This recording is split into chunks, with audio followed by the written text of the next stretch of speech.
Les amis, on poursuit sur cette bonne lancée. Si vous pouviez prendre juste 2 petites secondes pour cliquer sur le pouce bleu et pour vous abonner si vous n'êtes pas, eh bien ça me ferait super plaisir. Salut l'ami et bienvenue sur la chaîne Jeux en carton. Aujourd'hui on va faire Express, Review Express, on va essayer d'être rapide. J'essaie de caser ça en 15 minutes. Si jamais je dépasse, eh bien on pourrait pas me reprocher d'être trop court. On va parler de Forêt Mixte, suivi de Luminis, et enfin The Veil of Eternity, et on commence maintenant. Commençons tout d'abord par Forêt Mixte. Alors dans Forêt Mixte, vous allez devoir constituer une forêt et y accueillir de la faune, de la flore, bref, des choses pour pouvoir gagner des précieux glands pour avoir un maximum de points. Voilà, tout simplement. L'idée c'est que à chaque manche, vous allez soit piocher des cartes, soit en jouer, et vous allez devoir jouer ce type d'arbre là, donc il y en a 8 types différents. Vous avez des coups indiqués en haut à gauche, et le coup vous dit combien de cartes de votre main il va falloir jeter pour pouvoir jouer telle ou telle carte. Donc parfois vous allez avoir des arbres, évidemment il vous faudra des arbres pour accueillir des animaux. L'idée c'est bien ça, c'est qu'un arbre a 4 emplacements, un emplacement gauche, droite, haut, bas. Et vous allez placer donc ces animaux autour, enfin animaux, d'ailleurs c'est faune, c'est flore, peu importe. Mais vous avez donc des animaux comme ça qui sont coupés de moitié. Bon, ils ont toujours le cul de coupé. C'est un truc clair sur Forêt Mixte, on ne veut pas de cucu. Donc on va placer l'animal derrière l'arbre, et l'idée c'est qu'il y aura noté des conditions de scoring, des actions que vous allez pouvoir déclencher si jamais vous payez les cartes avec la couleur indiquée. Il y a des couleurs indiquées en haut à gauche. Si vous payez exclusivement avec les cartes de la couleur indiquée, eh bien vous pourrez déclencher l'effet bonus, puis des fois vous aurez des effets qui ne sont pas des bonus, qui vous permettront de piocher, des choses comme ça. Et évidemment il y aura du scoring en dessous, et alors le scoring, eh bien, vous le compterez à la fin de la manche, à la fin de la partie, pardon, et la partie s'arrête lorsque vous avez pioché les 3 cartes hiver qui sont cachées au fond du paquet. Vous allez constituer une pioche, et en fait vers la fin du paquet vous allez placer 3 cartes hiver. Au bout de quand vous piochez la 3e, la partie s'arrête et on compte les points. Vous allez compter les points de vos arbres, les points des animaux en haut en bas, gauche à droite, etc. etc. Voilà. Je n'ai pas aimé Forêt Mixte. Pourquoi je n'ai pas aimé Forêt Mixte? Parce que, pour moi, il n'apporte absolument rien par rapport à ce que je connais déjà. C'est-à-dire que vous avez un jeu de scoring, très bien, donc il utilise des mécaniques de scoring qu'on a déjà vu un peu partout, mais en soi, c'est pas un crime, il a tout à fait le droit de le faire. Néanmoins, je trouve qu'il le fait en moins bien. Parce que vous avez des scoring, des cartes qui sont, à mon sens, totalement inutiles par rapport à d'autres, enfin qui sont en termes de scoring, qui sont beaucoup moins intéressantes que d'autres, et ça va dépendre simplement de la pioche que vous allez avoir, parce que je l'ai pas dit, mais vous avez aussi une clairière au milieu. Lorsque vous payez les cartes, en fait vous les mettez sur la clairière, et c'est des cartes face visibles que vous allez pouvoir piocher ultérieurement. Donc vos adversaires vont pouvoir vous les prendre, et vous allez pouvoir les récupérer de nouveau. Et la deuxième chose qui m'a pas plu, c'est cette phase de scoring qui est ingérable. Pourquoi? Parce que vous avez les arbres, vous avez les animaux en haut, en bas, à gauche, à droite, je me répète, mais il va falloir d'abord compter donc ces arbres. Donc ces arbres ont leurs propres conditions de scoring. Vous allez compter les animaux de haut en bas, là, qui ont eux-mêmes leurs propres conditions de scoring, qui parfois vont impliquer d'autres cartes qui sont sur d'autres arbres. Et vous avez les cartes gauche et droite ensuite à faire, qui fonctionnent de la même manière. Bref, c'est difficilement lisible, parce qu'en plus de ça, empiler 4 cartes, au bout d'un moment, ça finit par s'emballer à partir dans tous les sens. Et vraiment, j'ai trouvé la phase de scoring très pénible à suivre et pas aussi gratifiante que pourrait l'être qu'on pourrait avoir dans un Wingspan ou dans un Earth ou dans n'importe quoi d'autre d'ailleurs. Mais clairement ici, Forêt Mixte pour moi c'est pas une réussite dans le sens où il n'apporte pas grand chose. Il est, je trouve un peu lourd, les parties sont longues, les phases de scoring sont complexes, inutilement complexes. Voilà, donc Forêt Mixte pour moi c'est un 4 sur 10.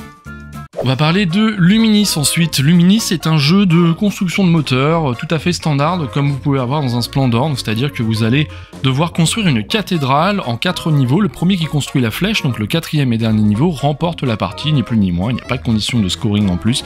C'est seulement le premier qui réussit à construire la flèche de sa cathédrale.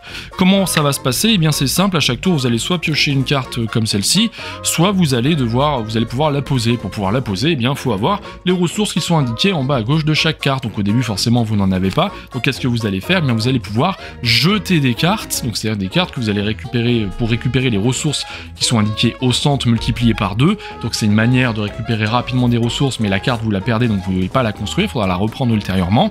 Et une fois que vous avez fait ça, eh bien vous pouvez construire un premier niveau, puis un deuxième niveau forcément au-dessus d'un premier niveau, un troisième niveau au-dessus du deuxième, etc., etc. Autour de ça, vous avez des conditions qui sont indiquées en haut là, des cartes jaunes, en jaune, qui vous disent que si vous construisez à tel ou tel endroit, eh bien vous avez en plus ces ressources-là pour vous aider. Et pour construire donc des morceaux de votre cathédrale avec des ressources que vous possédez, eh bien vous allez utiliser donc ce système-là, plus tous les vitraux que vous avez déjà construits qui sont dans votre cathédrale. Et voilà, vous avez votre moteur de ressources. Vous allez jouer vos cartes donc sur le premier étage, sur le deuxième, troisième, jusqu'à atteindre la flèche qui demandera forcément plus de ressources, de plus en plus de ressources, plus vous allez grimper. Voilà ce que propose Luminis, qui clairement ne propose rien de nouveau. C'est un jeu qui se base sur le système de Splendor, mais qui le rend plus complexe à mon sens, dans le sens de l'utilisation de ces flèches-là. Clairement, parfois, vous avez tendance à rapidement zapper que ça existe, puis à vous dire, attendez, si je la mets là, ou si je la mets là, du coup, est-ce que c'est bon, est-ce que c'est pas bon? Bref.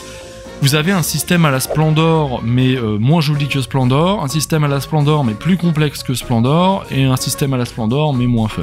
Voilà. Alors je sais qu'il y en a pas mal d'entre vous qui en avaient marre d'entendre parler du Splendor, mais en soi, moi c'est encore une fois un jeu de papa, c'est-à-dire que c'est un jeu que je peux sortir avec mon père qui est pas un gros joueur, mais il va très rapidement comprendre comment est-ce que ça fonctionne, comment est-ce qu'on va gérer sa petite construction de moteur de ressources, etc. Ici, la partie des flèches là va rendre le truc bien plus compliqué, et la partie de défausse des cartes pour obtenir le double des machins. Pour moi, Luminis, ça n'apporte rien de nouveau dans votre ludothèque. Encore une fois, je me répète par rapport à Forêt Mixte, mais clairement, et en plus de ça, c'est pas très beau. Voilà. Quand vous avez construit votre cathédrale, vous n'avez pas le sentiment d'avoir accompli quelque chose, il n'y a pas vraiment d'harmonisation autour de tout ça. Je pense que vraiment, en plus, les vitraux sont vraiment représentés, c'est presque des icônes. Je pense que ça aurait pu être vraiment beaucoup plus beau. Voilà.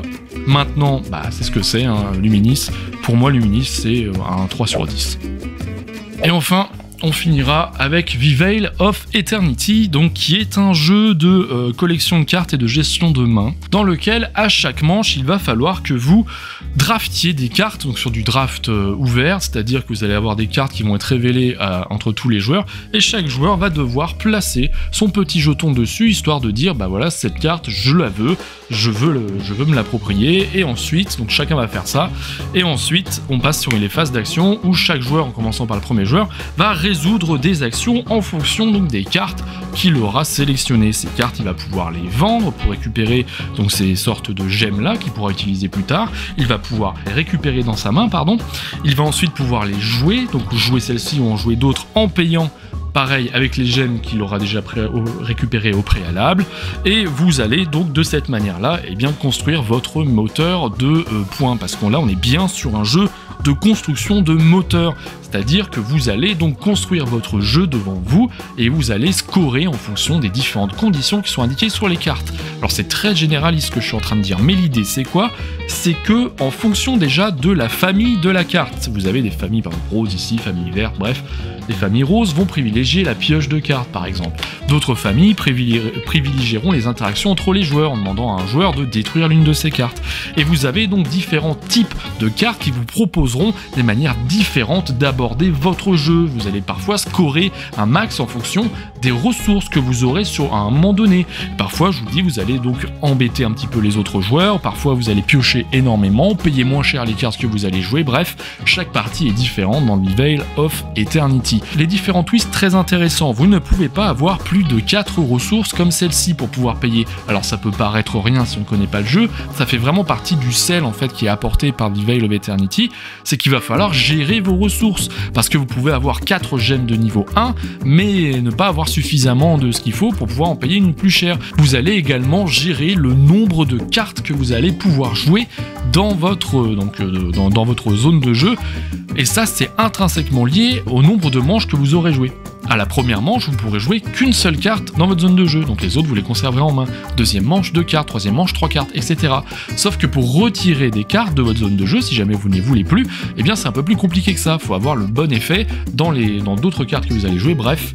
Vous l'aurez compris, dans du Veil of Eternity, il y a beaucoup de choses à faire et les parties sont suffisamment différentes pour apporter une très grande rejouabilité à ce jeu qui n'est pas un jeu d'affrontement de cartes, mais qui est vraiment un jeu de construction de moteur, j'insiste bien là-dessus, et qui est, à mon sens, une véritable réussite. Son seul défaut, c'est le fait d'être sorti trop tard pour les fêtes. Il est sorti juste à temps pour Noël, mais tout le monde avait déjà fait ses cadeaux. C'est un jeu qui ne vaut pas cher. Alors, on parle pas beaucoup de prix, mais généralement, c'est un jeu qui vaut moins de 30 €. Là-dedans, vous avez quelque chose d'extrêmement complet qui va vous apporter des parties toujours différentes, des manières de jouer toujours différentes. Vous aurez envie de tester les différentes stratégies en fonction des différents decks de cartes. Et vous avez quelque chose de diablement efficace avec des règles très simples. La seule difficulté résidera donc dans cette notion des effets, donc fin de partie, voilà, fin de effets immédiats, etc. Je dis ça pour des personnes qui sont vraiment non-joueurs. Mais ici, vous avez un jeu qui est extrêmement complet, qui est très dynamique, que j'aime beaucoup à 2 joueurs. Alors si vous posez la question, parce que c'est vraiment une question récurrente, est-ce qu'à 2 joueurs c'est bien? À 2 joueurs c'est vraiment très bien, je trouve vraiment que c'est très bien, du Veil of Eternity. Et à plus de joueurs, bah forcément vous avez un peu plus de temps entre les tours, voilà, mais ça reste quand même très bien. Donc concernant Veil of Eternity, je lui mets un 9 sur 10. Je lui retirerai ce dernier point parce que je ne suis pas forcément très fan des illustrations. C'est très subjectif, il y en a beaucoup qui apprécient, moi je suis un peu moins dedans, voilà. Mais c'est vraiment rien du tout, on s'en fiche totalement. Et donc voilà, concernant The Veil of Eternity. Et c'est donc tout ce que j'aurais à dire aujourd'hui concernant ces 3 jeux. Si t'as apprécié cette vidéo, bien laisse-moi un petit pouce bleu, et si t'as d'autres suggestions par rapport à ce type de vidéo, n'hésite pas à me les glisser en commentaire et à me dire, parce que forcément certains d'entre vous ont reçu peut-être The Veil of Eternity ou Foramix sous le sapin, bah, n'hésitez pas à me dire ce que vous en pensez, et puis on se retrouve très bientôt sur la chaîne Jeux en carton.